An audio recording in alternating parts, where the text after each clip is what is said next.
Hello everybody, welcome to another episode of TogaTalks. This is TogaChimp. How are you guys all doing today? Hope you're all doing well. Okay, so what do we have on today's agenda? Basically, I wanted to talk about Trespasser's game mechanics, and not only that, but how exactly the core direction of the game really appeals to people, and basically where that core direction leads to what types of games actually have the similar type of game direction, game core. But I want to begin with, Trespasser's I want to do a little miniature review for Trespasser, so let's begin. I want to talk about its music, its gameplay mechanics and style, the enemies presented, and the central challenge that you're basically trying to succeed in doing, because it's a game after all, and in games you try to succeed some sort of challenge, some sort of end point, that's the point of a game. Anyway, let's talk about the music. The music comes in spurts, and there's really no massive track in Trespasser. There's a few clips and such that appear in momentary appearances. They come and go in certain areas to try to appeal to you. Kind of like how when I make a video and I edit it and I throw in Toto's Africa or Battlezone 2 Stalking a Sentry, and I speed it up, or some sort of Turok theme just to try and get some sort of emotional response out of the viewers. That's one of the things that the game tries to do.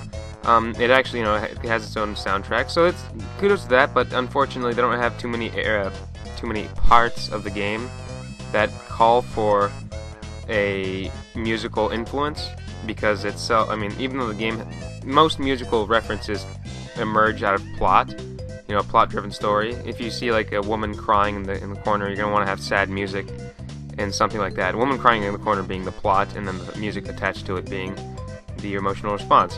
But anyway, the music to Trespasser is kind of low. I'd have to give it a 2 out of 5, simply because they don't really have their own soundtrack. All it is different clips. So that's that. Otherwise the music isn't really too outstanding. It's mostly just little bursts of excitement here and there, sprinkled like a cake on a piece of flan. Okay, that was a stupid analogy, but whatever. Let's move on to a gameplay mechanics style for Trespasser. So this is the most unique gameplay style that really existed at the time. In fact, Trespasser was the predecessor to Half-Life with its physics engine, And this is the only game I've ever played, and I love it, that actually allows you to move your arm and control it and touch things and interact with objects while using your hand and rotating your hand in any direction you want. So in that respect, I give Trespasser's gameplay and mechanics a 5 out of 5. Now the style of the gameplay is dependent on the player. Whoever actually likes to play it in a certain way would it's apples and oranges.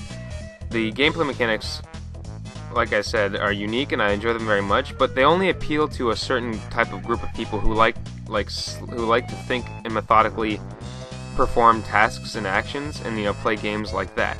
So puzzle-based thinkers are what this game really appeals to. In that respect, once again, it does a fairly good job. There's not really very many puzzles to uncover in this game that are very difficult, like hand-based puzzles, like Rubik's Cube puzzles, or taking your finger and going through a maze in the game. That'd be kind of cool if they did that, but they don't.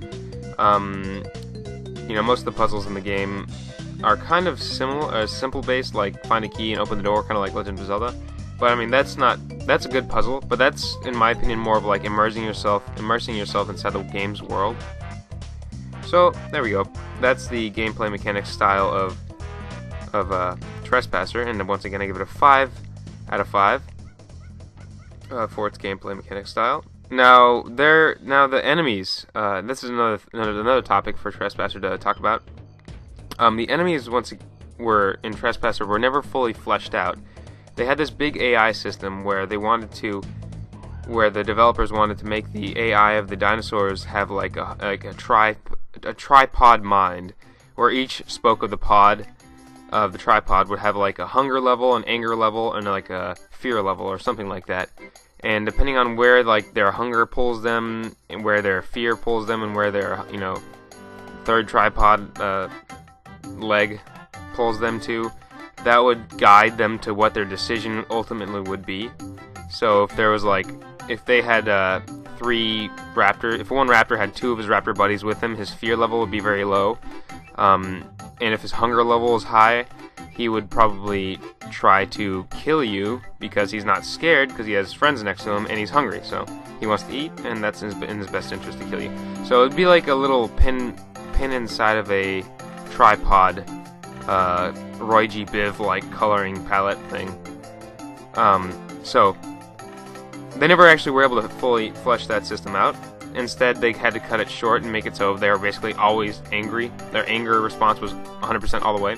That's why you'll see a lot of the dinosaurs like confused, walking in circles, and sometimes not attacking you, because the AI is still kind of messy and bumpy. But that's okay. So once again, I'd have to give it a 2 out of 5 because they never fully finished the system, and they made it very lame. The AI was very lame, and it didn't really flesh out what it's supposed to be doing. So they didn't complete it, of course, so you can't get a full score.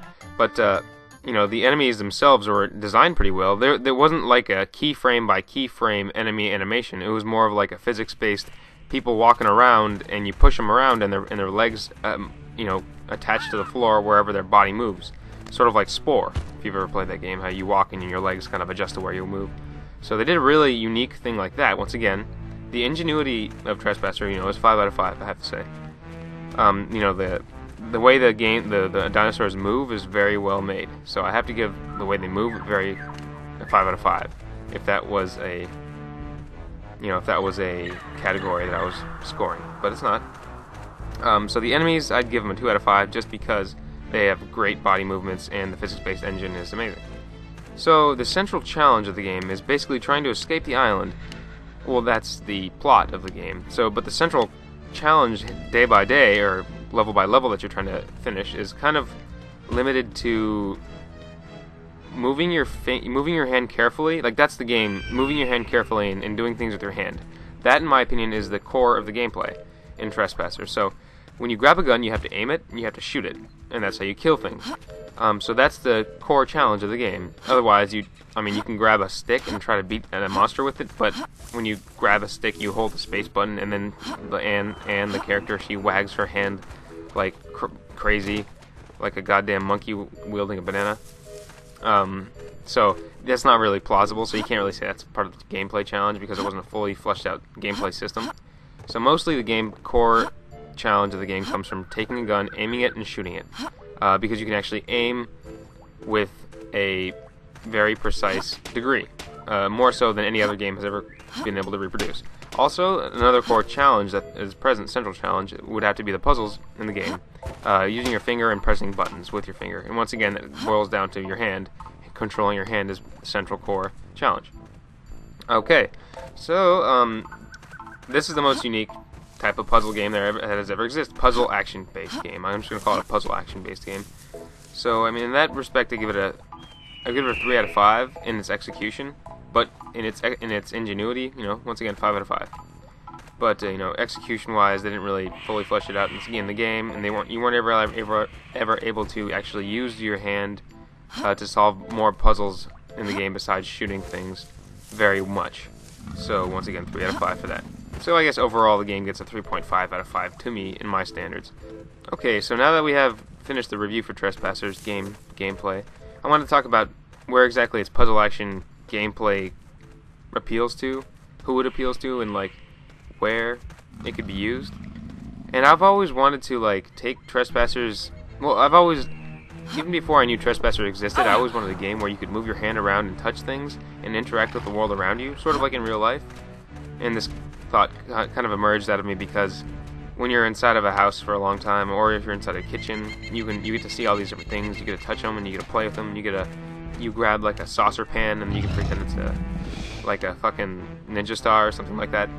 You know, this idea came from me when I was a kid, and I always wanted to play a Trespasser type game. And when it came out, I was like, oh shit, this is awesome. This is exactly what I wanted to do. But that being said, the game since it's a core puzzle action game, it needs to appeal to, I'd say, survival horror based games, like genres. So I would really like to see like Trespasser make another game that's like Trespasser in terms of moving your hands and shit like that, gameplay wise, taking that and transferring it over to a survival horror series like Resident Evil or Evil Dead, or some sort of survival series where it's more like methodical and thought out, and that's the way you win, is not by action and sprinting, but by thinking out your decisions carefully and making proper choices, and at the same time making calculated strategic movements. That's basically the core gameplay of Trespasser, and I would like to see Resident Evil use Trespasser's game style in their own type of game. Besides, Resident Evil's running around with a gun, and now it's all action-based. I mean, I have no problem with action-based games, but I always thought Resident Evil... This is a tangent, by the way, but I always thought Resident Evil was more of like a exploring, immersing yourself in the world, and much more strategic-based strategic-based challenge than an action-based challenge, which it has now become. But anyway, that's enough about Resident Evil. I don't want to talk about Resident Evil, I want to talk about Trespasser. That being said, I'm pretty much done with this spiel. This is TogaChimp signing off. Hope you guys enjoyed my incessant ramblings. But that's what I do, I talk. Okay, this is TogaChimp signing off. If you guys want to leave a comment, how about you leave a comment on what you think Trespasser's game design's core direction is, who you think it appeals to, how can you expand on its core direction, and what do you like about Trespasser? Or what do you think is unique about it? Okay, those are my questions to you. You guys please leave a comment in the section below. And have a good night, have a good day, have a good life, have everything good happen to you. This is TogaChimp signing off. Bye-bye now.